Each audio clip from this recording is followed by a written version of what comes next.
হাসির রাজা, জ্ঞানের রাজা, রসিক রাজা।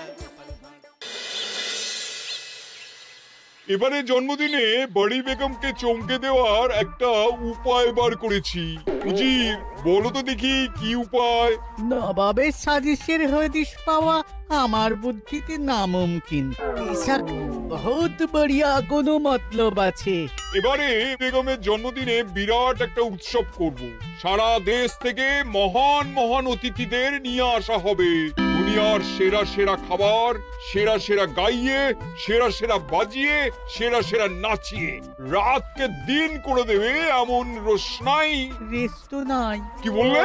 বহুত বড়িয়া আপনার সোচ, লেকিন মাফ করবেন হুজুর, রাজকোষের অবস্থা খুবই খারাপ। উৎসব করার মতো তো রেস্ট নাই জাহাপানা। কোনো কথা শুনতে চাই না। আমি হলাম গিয়ে বাংলার নবাব। আমি আনন্দ হই হুল্লোড় করবো না তো কে আর করবে? একদম ঠিক জাহাপানা, কিন্তু কর বসিয়ে টাকা তোলো। সব কিছুতেই কর বসানো আছে জাহাপানা। হাসি কান্না ছাড়া আর কোনো কিছুতেই কর বসানো যে বাকি নেই। তার ওপরেই কর বসাও। হাসি কান্নার ওপর কর? না, শীতকাল আসছে, বসাও বসাও কর হাঁচির ওপর। হ্যাঁ, হাতির ওপর কর? বসাও। ওরকম মুখ করে আছো কেন? যদি না পারো তো বলে দাও, আমি অন্য উজির নিয়োগ করব। আমি আজই ঘোষণা করে দিচ্ছি, এবার থেকে হাতির ওপর কর দিতে হবে। হ্যাঁ, তো জানাব, এতে প্রজারা যদি ক্ষুব্ধ হয়? আরে বাবা, প্রজাদের কাজই তো মাঝে মাঝে ক্ষুব্ধ হওয়া। তা ঠিক হুজুর। আমাকে কদর করে এমন কিছু সন্ডা আছে, তাদেরকে কাজে লাগাতে হবে। বহুত খুব জাহাপানা। তাহলে হাঁচি গোনার লোকের ব্যবস্থা করে নি। ওই সন্ডারাই হাঁচি গুনবে। ওদের স্বেচ্ছাসেবক হিসেবে নিয়োগ করো। বহুত খুব জাহাপানা। সব জায়গায় লোক পাঠাতে শুরু করো। তবে কৃষ্ণনগরে বেছে বেছে লোক পাঠাবে। আর মনে রেখো, ওখানে গোপাল আছে।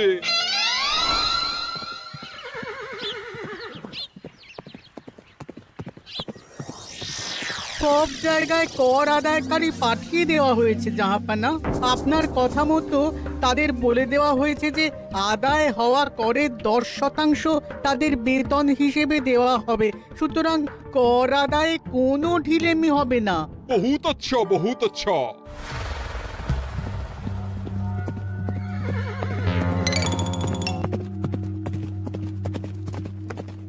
হ্যাঁ, তুমি ঠিক পড়েছো তো মন্ত্রী? হাঁচির উপরে কর? বলেন তো, আর একবার পড়ছি মহারাজ। আসলে এটা নবাবই মশকরা। আমাদের নবাব যে খুবই রসিক মানুষ তা তো আমরা দেখেছি। বারবার কৃষ্ণনগরের সঙ্গে রসিকতা করতে গিয়ে হাঁড়ি ফেটে রস একেবারে মাখামাখি হয়েছে, আর সারা গায়ে পিঁপড়ে ধরেছে। মস্করা নয়, একদম সত্যি কথা। হাঁচির উপরে কর বসানো হয়েছে, আর আমরা হলাম নবাবের খাস হাঁচি গোনার দল। আমরা এই কৃষ্ণনগরে থিতু হয়ে বসলাম বটে। এবারে হাঁচি গুনবো আর মোহর আদায় করব। গোপাল, তুমি কি বলো? সর্দার, তোমাদের এখানে আসা একেবারেই লোকসান হয়েছে। কেন মশাই? আচ্ছা, আপনি গোপাল? না না, আপনার কোনো কথাই শুনবো না। আমাদের বই বই করে বলে দেওয়া হয়েছে, গোপাল হইতে সাবধান। সর্দার, আমি তোমাকে সাবধান হতেই বলছিলাম। হাঁচি ধরতে গেলে তোমাদের খুব সতর্ক থাকতে হবে, কারণ এই কৃষ্ণনগরের বাসিন্দাদের শরীর স্বাস্থ্য এত ভালো যে এখানে কেউ হাঁচে না, কাশে না, ঢেকুর তোলে না, ইয়ে করে না। বলেন কি মশাই? এটা তো নবাবকে জানাতে হচ্ছে। যাও যাও, এক্ষুনি মুর্শিদাবাদে ফিরে গিয়ে নবাবকে জানাও। ওরে, কেউ এদের যাওয়ার ব্যবস্থা করে দে। ওই তো হেঁচেছে। হাঁচি এক, পুরো এক মোহর। হাঁচি দুই, দুই মোহর। আরে, এটা তো হাঁচির বাচ্চা, এটা তো ধরলে চলবে না। কেন? হাঁচি হলেই তো হলো। কি করব সর্দার, লিখবো? দেখ, একবার গুনে যখন ফেলেছি পুরো ছাড়তে পারবো না। আধমোহর লেখ। এটা কাশি, কাশিতে কোনো করের কথা নেই। লেখ লেখ লেখ লেখ লেখ। হাঁচি তিন, পুরো 1 মোহর। হাঁচি হাঁচি 4,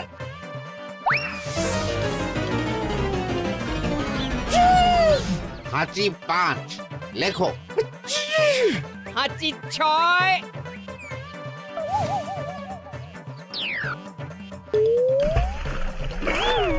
যা ঝাঁকি রে, শুনেছিলাম কৃষ্ণনগরের মন্ত্রীটা মাথা মোটা, প্রমাণ হয়ে গেল। জল থেকে উঠবে যখন ঠান্ডা লেগে হাঁচি তো আরো বাড়বে। জলে বুড়ুবুড়ি উঠছে, বেটা জলের তলায় তলায় হাঁটছে। হাঁচি 7, এখনো তো ফিরলো না, বেলা গড়িয়ে দুপুর হয়ে গেল। ভাববেন না রাজামশাই, আমরা যারা যারা এখানে এসেছি সবাই ধড়িবাজ লোক। মন্ত্রীর হাঁচি নিংড়ে নিয়ে ফিরবে। ছি ছি ছি ছি ছি ছি ছি ছি ছি। কি হলো গোপাল? আমরা কৃষ্ণনগরের প্রবাদ প্রতিম আতিথেয়তার অসম্মান করেছি মহারাজ। কেন, কিভাবে, কখন? এখন মহারাজ এখন এনারা সেই সুদূর মুর্শিদাবাদ থেকে এসেছেন, আর আমরা এতক্ষণ শুধু অন্য কথাই বলে চলেছি, এনাদের আপ্যায়নের ব্যবস্থা করিনি। তাই তো। মহারাজ আপনি ব্যস্ত হবেন না। এই কে আছো? শোনো, এদের রাজ অতিথিশালাতে থাকার বিশেষ ব্যবস্থা করো। এদের খাবার যাবে মহারাজের পাকশাল থেকে। এদের সব সুবিধে অসুবিধে দেখার জন্য দাস দাসী নিযুক্ত থাকবে। চলো হে চলো। আরে দাঁড়াও সর্দার, হ্যাঁ বলুন। তোমাদের তো আবার গোপালের কথা শোনা বারণ। আমার ব্যবস্থায় বোধহয় তোমরা থাকবে না। বাদ দিন তো, আসলে ভয় ছিল আপনার বুদ্ধিকে, আর ভয় নেই। কেমন আগু পিছু বিচার না করেই বলে ফেললেন এখানে কেউ হাঁচে না। বুঝে গেছি, আসলে গোপাল হলো গল্প। চলো হে চলো, ও বড্ড খিদে পেয়েছে। প্রহরী, এই সর্দারের দলের বাকি লোকগুলো এলে এদেরকেও অতিথিশালায় নিয়ে যেও। হ্যাঁ আচ্ছা। এ কি গোপাল, এই রক্তচোষাগুলোর জন্য তুমি রাজনিবাস আর রাজভোগের ব্যবস্থা করে দিলে? গোপাল কার পক্ষে মহারাজ? এতক্ষণ গোপালের সব কাজ তো কৃষ্ণনগরের বিপক্ষে গেল। বটেই তো, আমি মনে মনে গণনা করে দেখলাম গোপালের শুল যোগ শুরু হয়েছে। আগামী 1 যুগ ধরে গোপাল যেখানে থাকবে সেখানে রাহুর প্রকোপে দুঃখ দারিদ্র মহামারী একসঙ্গে এসে ধরা পড়বে। মহারাজ, গোপাল কখনো কৃষ্ণনগরের খারাপ ভাবেনি। সে যখন ওই রক্তচোষাদের রাজভোগে রাখার ব্যবস্থা করেছে, তখন বুঝতে হবে এর মধ্যে একটা ঘোরতর পেঁচ আছে। গোপালই তাহলে বলুক, কি পেঁচ? মহারাজ, মানুষ বিলাসের সুযোগ পেলে কাজ ভুলে বিলাসেই ডুবে থাকে। কত সম্রাট মহাসম্রাট বিলাসিতায় ডুবে কত সাম্রাজ্য মহাসাম্রাজ্য ভেঙে টুকরো করেছে। এরা তো নবাবের পাঠানো কিছু মূর্খ বালক মাত্র মহারাজ। এদের রাজভোগে ডুবিয়ে দিলে হাঁচির কথা কি এদের মনে থাকবে?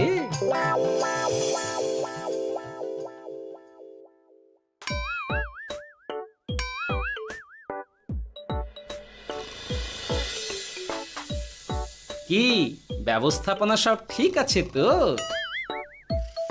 হ্যাঁ হ্যাঁ, খাসা ব্যবস্থা হয়েছে। আপনারা আমাদের অতিথি বলে কথা, আরাম করুন।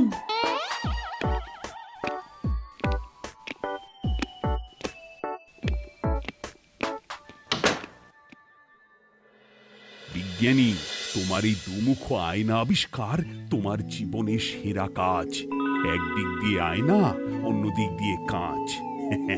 কেউ জানতেই পারবে না যে তার উপর নজর রাখা হচ্ছে। অনবদ্য অনবদ্য। মহারাজের জয় হোক। কিন্তু মহারাজ, এই কৃতিত্বের মূল ভাগীদার আমাদের মন্ত্রী। তাই নাকি?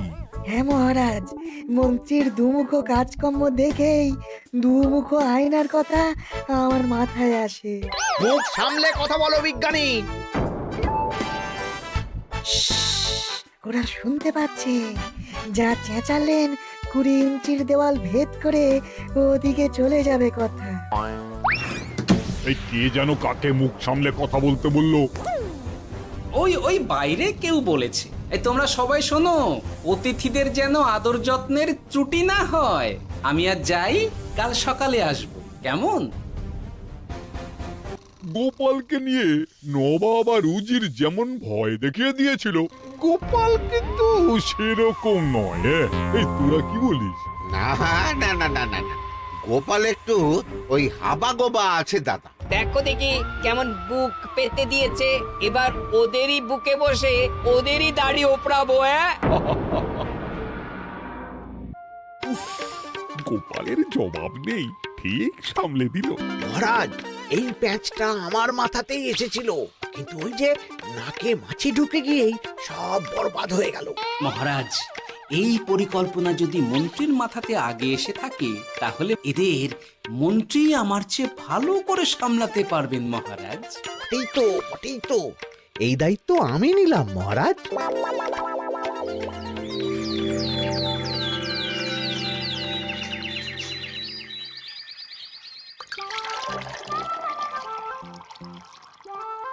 আহা, সকালে ঘুম থেকে উঠে এই রকম বেলের পানা যেন স্বর্গের অমৃত। আছে আছে, আরো আছে। পানীয়, খাদ্য, আরাম, আয়েশ, যত চাও তত পাবে। এ কি, আপনি গোপাল কোথায়? মহারাজ বিবেচনা করে দেখেছেন যে মহামান্য অতিথিদের পরিচর্যার ভার গোপালের মতো একজন ভাঁড়ের পক্ষে বহন করা সম্ভব নয়, তাই এই দায়িত্ব আমাকে দেওয়া হয়েছে। কিন্তু কোনো কিন্তু নেই সর্দার, আমি যে খানা পিনা নাচা গানা আমোদ আহ্লাদের ব্যবস্থা করেছি দেখে তুমি চমকে যাবে।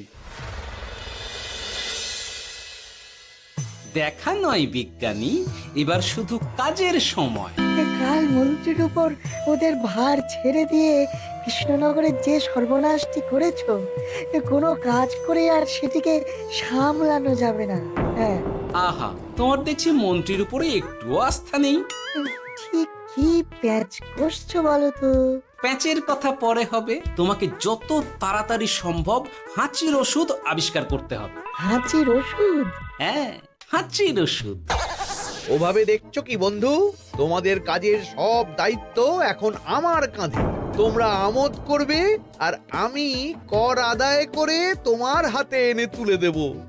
সর্দার, এর মধ্যে একটা চাল আছে মনে হচ্ছে। সত্যি আর আমি বুঝিনি। এখন কি করবে? বিশ্বাস করে আদায় উসুলের ভার এর উপরে ছেড়ে দেবে? পাগল নাকি? মন্ত্রীমশাই, বলো বন্ধু। বলছিলাম আর দেরিতে কাজ কি?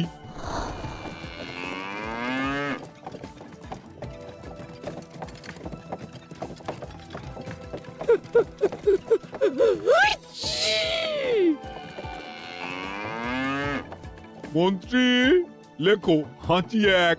ওহে, তোমার নাম কি? মন্তেশ্বর হুজুরি আগে। লিখুন মন্ত্রীমশাই, নাম লিখুন। ওহে মন্তেশ্বর, হাঁচি কর, এক মোহর ছাড়ো দেখিনি। হাঁচি দুই। আরে যাও, দৌড়ে গিয়ে দু মোহর আদায় করে আনো।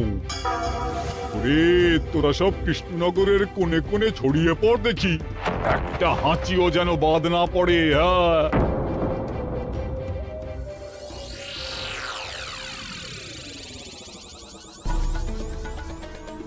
এটা হুজুরে আলাক বর্ধমান, খাম্বাস এবং কৃষ্ণনগর থেকে। চমৎকার চমৎকার। তাহলে গোপাল কিছু করতে পারেনি, আমাদের যুব শক্তি কৃষ্ণনগরকে পুরো নিংড়ে নিয়ে আসছে। মহারাজ কৃষ্ণচন্দ্রের একটা আবেদন আছে জানাব। এই হাঁচি করের 30% যদি ওই রাজ্যকে দেওয়া যায়, তাহলে আদায় উসুল আরো ভালো হবে। ওরা বলেছে যে আপনি যদি 30% দেন, তাহলে কর আদায় একেবারে জান লড়িয়ে দেবে। মঞ্জুর মঞ্জুর। আর একটা আর্জি আছে হুজুর, কৃষ্ণচন্দ্র কদিন বাদে নবাবকে কৃষ্ণনগরে আমন্ত্রণ জানিয়েছে। কেন? কৃষ্ণনগরের নবাব এবং তার উন্নয়ন উপলক্ষে এক মহোৎসব হবে। সেই সঙ্গে শহরে থাকা ইংরেজদের কাছেও নবাবের সৈন্য বলের এবং নবাব ও কৃষ্ণনগরের মধ্যে পারস্পরিক ভ্রাতৃত্বের সম্পর্কের বার্তাও পৌঁছে দেয়া যাবে। নবাবের অধীনস্থ রাজারা নবাবের শত্রু, এই রকম একটা ধারণা থেকে ইংরেজরা ইদানিং বেপরোয়া হয়ে উঠেছে, তাতে লাগাম উঠবে। বহুত খুব, মঞ্জুর মঞ্জুর মঞ্জুর।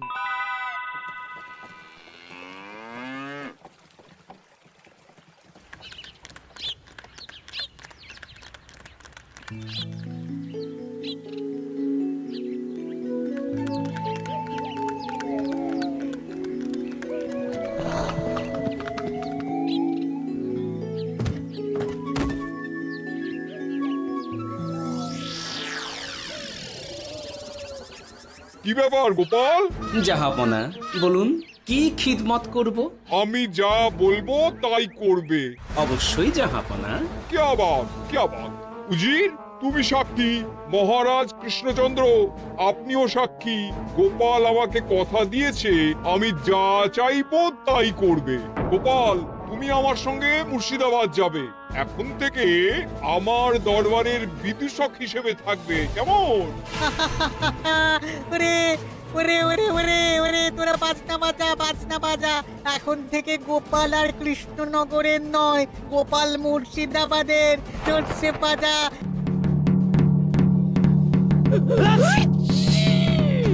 কি হলো? হুজুর, মনে হচ্ছে আপনার সৈন্যদল হাঁটছে। হ্যাঁ? হুজুর, হাঁচিগড়ের বন্যা সব সৈন্য 10-12টা করে হেঁচে ফেলেছে, মানে প্রচুর মোহর হয়ে গেছে আর বাড়ছে বাড়ছে। আমার হাঁচি গোনার দল একটা হাঁচিও বাদ দেবে না। মোহর রাখার জন্য নতুন পোশাকখানা বানাতে হবে হুজুর। সর্দার, আমাদের হাঁচিগুলো কি খুলবো? হ্যাঁ, নিশ্চয়, একটা হাঁচিও যেন বাদ না পড়ে। চলুন হুজুর, আমরা এখানে দাঁড়িয়ে থেকে আর কি করব? ওরা হাঁচুক আর হাঁচি গুনুক। চলুন নবাব বাহাদুর, আপনার জন্য কৃষ্ণনগরের রাজাতিথ্য অপেক্ষা করছে। হুজুর, আমার মনে হয় আমাদের কৃষ্ণনগরে এখন আর দেরি করা উচিত হবে না। আমরা সোজা শহরের দিকে রওনা হয়ে যাই। শহরের ইংরেজদের শিক্ষা দিয়ে ফেরার পথে আমরা কৃষ্ণনগরের আতিথ্য গ্রহণ করব। সে কি? মহারাজ, নবাবের মতো কর্তব্যপরায়ণ ইনসানকে তার কর্তব্য পালনে বাধা দেবেন না। আমরা ওনার শহর থেকে ফেরার অপেক্ষায় থাকব। ঠিক, আমার এক্ষুনি শহরে যাওয়ার দরকার। ইংরেজরা সব নিয়ম কানুন ভেঙে চুরে যা ইচ্ছে তাই করতে আরম্ভ করেছে। উচিত সৈন্যদের ডাক দাও, চলো রওনা হই। কিন্তু জাহাপনা, আপনার সৈন্যদের থেকে পাওনা মোহরগুলো এতক্ষণে যা হেঁচেছে, লাখখানেক মোহর তো হয়েই গেছে। ওটা আমরা নিজেদের মধ্যে বুঝে নেব। কিন্তু ওই করের 30% যে কৃষ্ণনগরের পাওনা। পেয়ে যাবে। শহর থেকে ফিরি। আরেকটা কথা, হাঁচি কর ব্যবস্থা এখন থেকে উঠে গেল।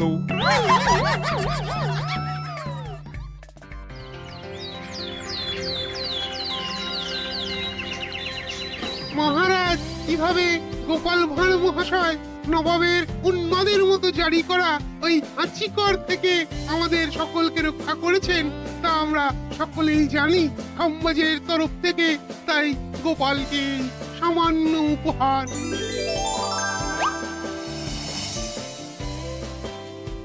ওহ গোপাল, সত্যি তোমার জবাব নেই। কিছুই হতো না যদি না বিজ্ঞানী ওই হাঁচি চূর্ণ আবিষ্কার করত। এই উপহারের অর্ধেক কিন্তু বিজ্ঞানী। সবই তো বুঝলাম, নবাবকে সৈন্য সহ নিমন্ত্রণ থেকে সৈন্যদলকে হাঁচি চূর্ণ মাখানো, চাঁদোয়ার তলায় ঢোকানো পর্যন্ত।